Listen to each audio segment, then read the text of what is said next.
Jaz sem Gospod, tvoj zdravnik, beremo v 15. poglavju 2. Mojzesove knjige.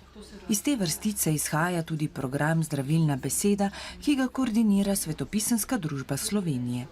V Sloveniji deluje že od leta 2019. Usposobljeni voditelji izvajajo program Zdravilna beseda po različnih župnijah, cerkvah in skupnostih.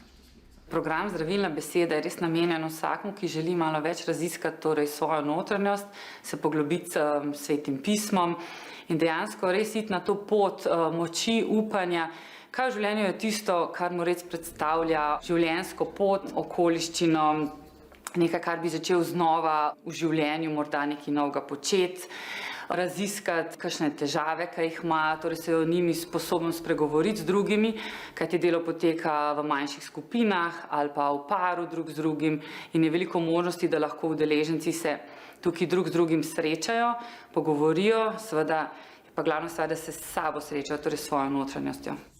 Naš program Zdravilna beseda je v originalu Bible Trauma Healing in ideja prihaja iz ZDA.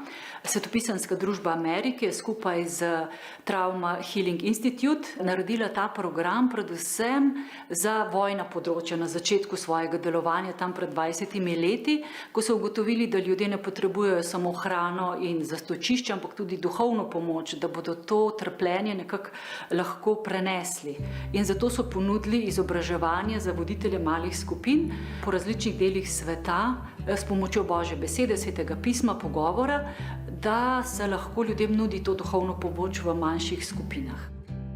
V osnovi je torej delo s Svetim pismom, ki je povezano z različnimi temami. Poteka nekje od 5 do 10 srečanj, približno uro pa pol do 2 uri. Skupine so manjše, torej nekje 5 udeležencev do 10 udeležencev. Srečanja pa potekajo preko Zooma ali pa v živo. Namenjena je pravzaprav ljudem, ki trpijo kakršnekoli stiske, od izgub do nekih bolezni ali preprosto neke osamljenosti. In kako deluje to? Najprej na psihološkem področju vidim, da je to, da se ljudje začnejo pogovarjati. Ta program omogoča učenje, pogovarjanje o svojih čustvih, o mislih, o težavah. Predvsem tiste za najbolj zaprte ljudi to zelo pomaga. Potem je na telesnem nivoju se jim dogajajo spremembe, ker ko se začne duh in duša malo otopliti, tudi telo začne se zdraviti. Predvsem pa se mi zdi na duhovnem področju, ker se naučijo tudi kaj novega, in tudi na umskem področju, ker razumejo, da je Bog nekaj dobrega, da je on ljubezen, da prihaja, da zdravi človeka, da je tukaj in sedaj, da ljudje res odkrijajo novo podobo Boga. Priprava taka je pa ta osebna, da sem pripravljen deliti z ljudmi tiste svoje notranje rane, težave, da sem pripravljen vstopiti v kontakt z drugim, torej v dialog ali v paru ali v skupini, da lahko sebe dam na razpolago, govorim o svojih preizkušnjah, o svojih izkušnjah z drugimi in se tako tudi povezujem, srečam tudi druge ljudi in na podlagi tega tudi izmenjujem drug z drugim te izkušnje. Lahko pridobim veliko od drugih tudi sam zase.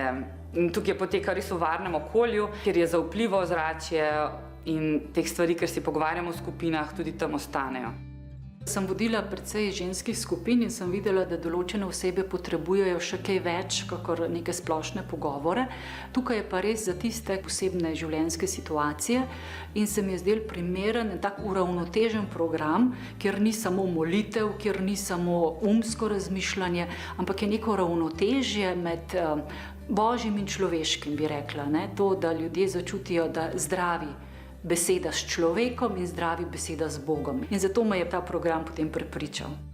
Sama tudi delam kot terapevtka in mi je bil ta program zelo blizu tudi samo zaradi tega, ker je res dela na podlagi duhovnosti, povezave s tem, da lahko svoje življenje osmislim z Bogom, Svetim pismom.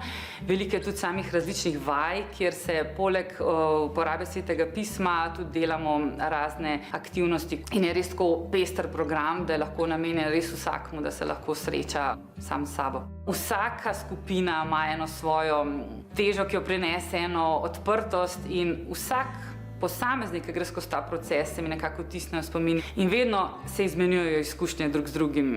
Tako da je res en tak blagoslov.